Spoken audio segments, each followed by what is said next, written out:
Bismillahirrahmanirrahim. Assalamualaikum warahmatullahi wabarakatuh. Pemirsa bincang-bincang hangat, bertemu kembali kita di channel YouTube Masjid Al-Hidayah Tanah Merah. Kali ini kita akan membahas seputar hutan negeri yang semakin ngeri. Untuk itu bersama kami telah hadir beliau Al-Ustadz Heru Susanto sebagai pegiat dari masyarakat tanpa riba. Langsung saja kita sapa. Assalamualaikum Ustaz. Waalaikumsalam warahmatullahi wabarakatuh. Ustaz, minta tanggapannya Ustaz terkait di awal tahun ini, ya, di saat orang-orang memulai target-target baru dan harapan-harapan baru, justru kita dihadiahkan dengan semakin membengkaknya hutang negara kita. Bagaimana tanggapan Ustaz? Assalamualaikum warahmatullahi wabarakatuh. Alhamdulillahirabbil alamin. Wassalatu wassalamu ala asyrofil anbiya'i wal mursalin wa ala alihi wa sahbihi ajma'in. Rabbi shrah li sadri wa yassir li amri wahlul 'uqdatam min lisani yafqahu qawli ba'du. Baik, Pak Rizky, terima kasih sudah diundang dalam podcast luar biasa ini. Jadi memang kondisi negeri kita ini sekarang ini tahun baru dihadiahi dengan hutang yang cukup bombastis gitu ya. Jadi kalau menurut catatan per November itu jumlahnya sekitar 8.000 lebih triliun ini. Ya. Dan anehnya gitu ya, anehnya bahwa pemerintah kita menganggap bahwa itu masih dianggap wajar. Ya. Aman katanya. Masih aman katanya ya. Ini masih aman. Ini untuk menyenangkan hati nampaknya gitu ya. Tapi faktanya adalah bahwa memang pertumbuhan utang negara kita itu dari tahun ke tahun semakin bertambah. Apalagi sejak pemerintahan Jokowi ini dari tahun 2014 ya, itu naiknya sampai 3 kali lipat. Ya, 3 kali lipat. Ini luar biasa gitu ya.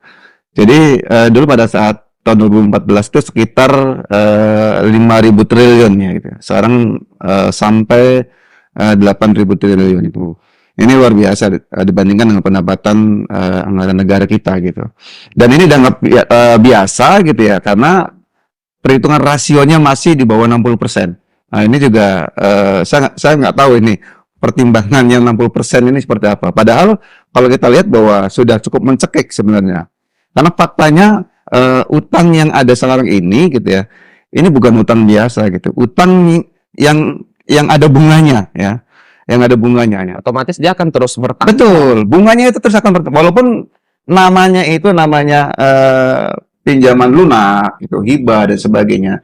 Tapi faktanya gitu ya, si pemberi utang gitu ya, itu tidak ada yang namanya makan siang gratis kan gitu. Ya, jadi tetap itu ada bunganya. Nah, bunga ini tentu kita tahu bahwa bunga ini adalah tentang riba gitu ya, jelasnya riba gitu. Kenapa riba? Karena ya ada tambahan dari manfaat itu gitu.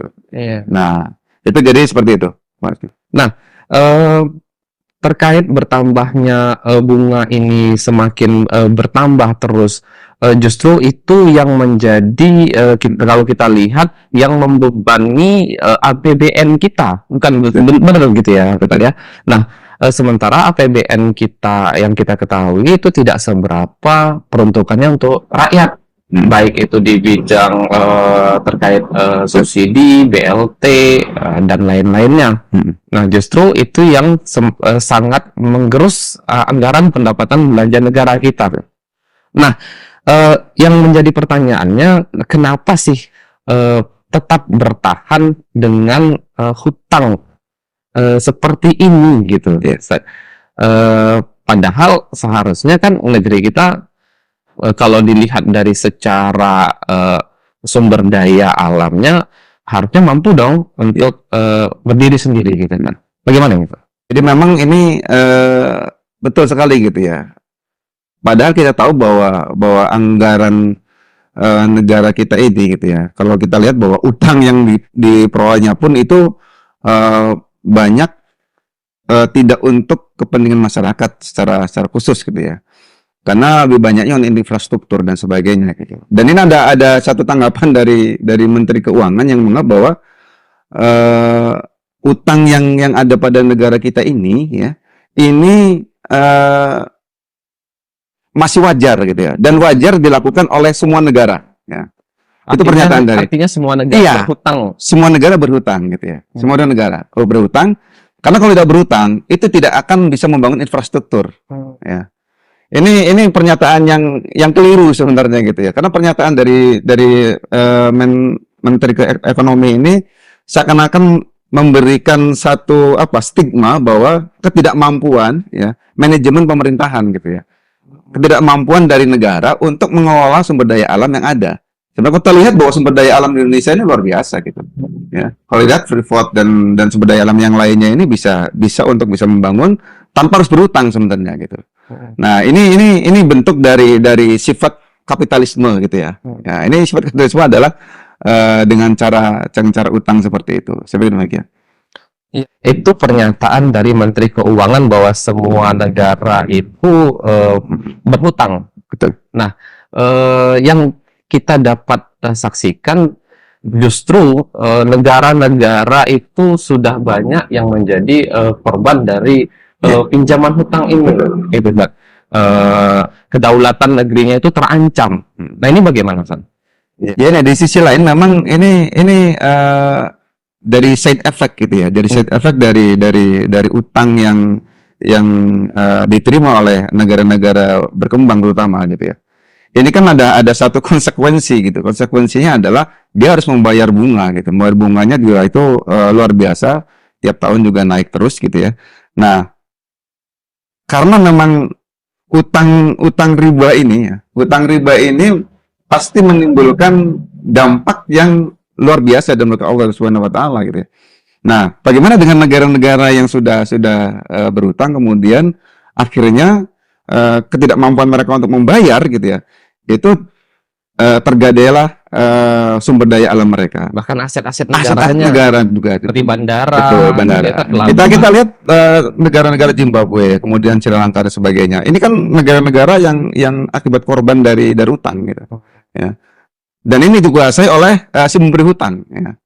Karena merasa bahwa inilah sebagai kedaulatan dan marwah dari negara itu dijual di situ gitu ya, dengan utang riba seperti itu. Nah, bahkan memungkinkan juga sumber daya alam seperti yang saya sampaikan tadi ya. Seharusnya sumber daya alam itu untuk atau milik seluruh rakyat ya. Bukankah kita sama-sama tahu ya, Kak ya, seluruh sumber daya alam itu kepemilikan umum milik rakyat yang seharusnya itu kembali kepada rakyat ya, Kak ya. Nah, jadi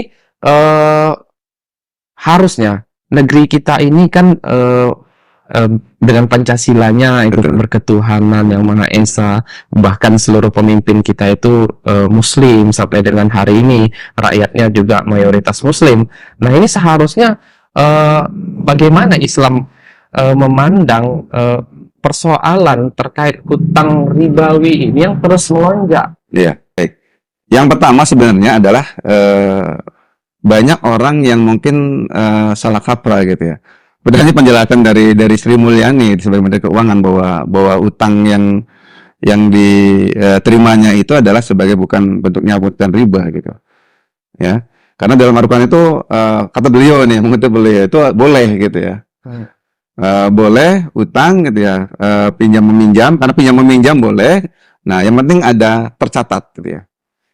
Nah, tercatat ini dalam bahasa mereka tercatat gitu ya. Betul, dalam soal Al-Baqarah kita paham bahwa itu harus tercatat gitu. Nah, namun ada hal yang prinsip yang seharusnya memang dipahami gitu ya, oleh Menteri Keuangan, menyadari bahwa utang yang diterimanya itu adalah ada manfaat di situ, dan kalau manfaat itu adalah riba gitu. Ya. Nah, ini harus dipahamkan kepada seluruh umat gitu ya, terutama para penguasa gitu ya, bahwa riba ini adalah salah satu dosa besar gitu ya. Yang ini harus dipahamkan kepada mereka, apalagi sebagai seorang Muslim. Nah, ini yang saya lihat pernyataan Sri Mulyani ini sangat sembrono menurut saya gitu. Karena faktanya sekarang ini adalah bahwa utang yang sekarang ini adalah utang riba. Itu utang riba, dan riba ini jelas akan mengundang bencana dari Allah Subhanahu wa taala kalau sampai menantang perang Allah dan Rasulnya. Mungkin terakhir, Ustaz, kita sudah tahu fakta hutang hari ini terus membengkak, dan hutang itu bukan sekedar hutang tapi hutang riba. Bahkan Islam melarangnya, dan bahaya kerusakan dan bencana yang akan timbul karena kemurkaan Allah. Nah, terakhir, jadi harusnya negeri kita ini bagaimana, Ustaz, untuk supaya hutang ini bukan lagi membengkak, justru harusnya tidak ada hutang lagi. Nah, bagaimana solusi fundamentalnya supaya negeri kita ini tidak diturunkan azab oleh Allah dan hutang itu segera selesai? Baik. Ya. Jadi solusi yang paling fundamental gitu ya, bahwa penyelesaian utang kita ini gitu ya, ini kembalikan lagi pada sistem. Karena persoalannya adalah persoalan sistem. Ini sistemik gitu ya. Kita tahu bahwa sekarang ini persoalan ekonomi kita, persoalan utang ini ada persoalan sistemik yang sudah berlangsung dari tahun ke tahun. Nah, solusinya apa? Ya kembalikan pada syariat Islam gitu ya. Kembali pada syariat Islam. Karena Islam ini agama yang paripurna yang mengatur seluruh sendi kehidupan manusia gitu. Dari mulai bangun tidur, hidup bermasyarakat, sampai hidup bernegara gitu. Ya. Jadi persoalan utang, persoalan riba dan sebagainya itu ini akan clear kalau sistemnya kembalikan pada Islam. Ya. Kembalikan kepada Islam, kembalikan pada aturan-aturan Islam gitu ya, secara paripurna gitu ya, secara kafah gitu ya. Ini akan selesai semuanya gitu. Karena kita tahu bahwa itu janji Allah, bahwa Allah menghalalkan jual beli dan mengharamkan riba gitu. Dan barang siapa yang nanti persoalan masalah riba ini tetap juga masalah riba ini dijalankan juga gitu ya. Itu berarti menantang perang dengan Allah Subhanahu wa taala. Nah, mungkin itu. Baik, Ustaz.